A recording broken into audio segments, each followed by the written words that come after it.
2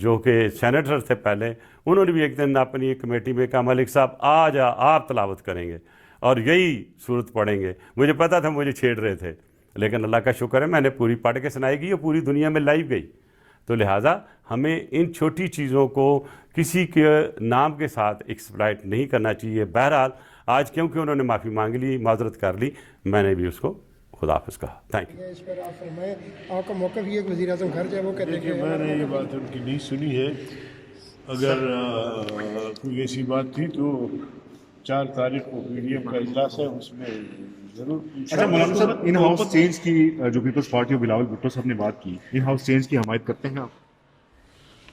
دیکھیے، سابقہ تجربات کی روشنی میں ہم تو اس وقت تک حمایت نہیں کر سکتے جب تک کہ ہمیں 100% یقین نہ ہو جائے کہ ہم جیت سکتے ہیں، کیونکہ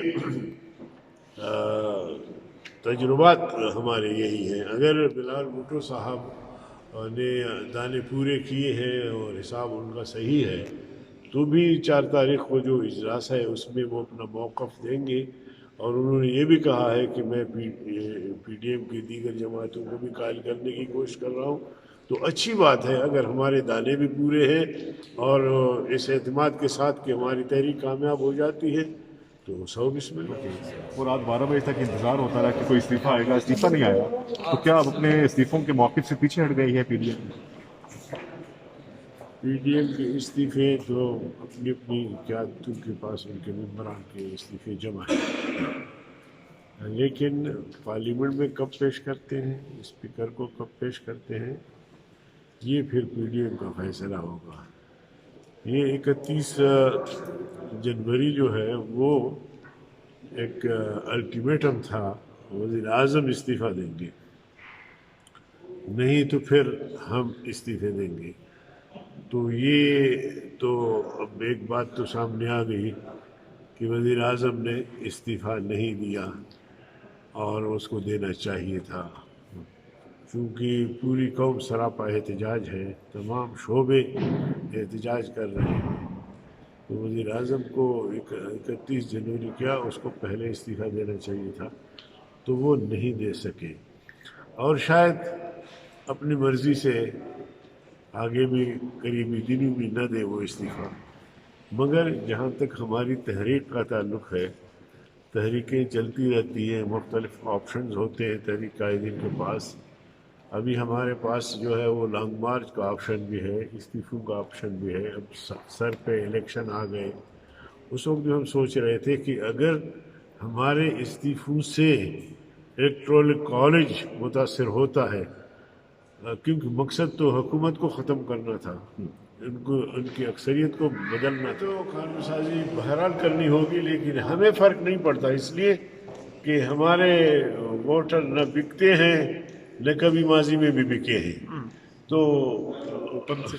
ہاتھ کھڑا کر دیں. لیکن سر دو سینیٹرز پہ سوال اٹھایا گیا تھا کہ وہ پچھلی جو چیئرمین سینٹ کی انتخاب عدم اعتماد آئی تھی، اٹھایا گیا ہوگا، لیکن ہمارا سینیٹر نہیں بکتا، ایم پی اے نہیں بکتا، سینیٹر نہیں بکتا. ہماری تربیت ایسی ہے، ماضی میں آپ خیبر پختونخوا دیکھیں، بلوچستان دیکھیں، اللہ کے فضل و کرم سے اگر ہمارے 8 ووٹ ہیں تو وہ 8 ووٹ آپ امیدوار کو ملتے ہیں اور بغیر کسی. آپ پھر اس بل کو سپورٹ کریں گے پارلیمان میں اگر آتا ہے؟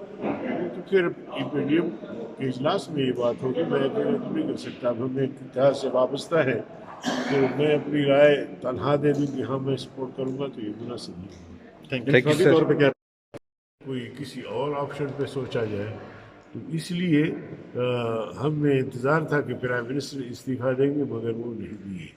البتہ ہمارے استعفے ہمارے پاس جمع ہیں، جب قیادت فیصلہ کرے گی تو جمع کر دیں. کوئی ممکنات ہیں اس حوالے سے، کیونکہ حکومت کل سے اس چیز کو کافی پٹ رہی ہے؟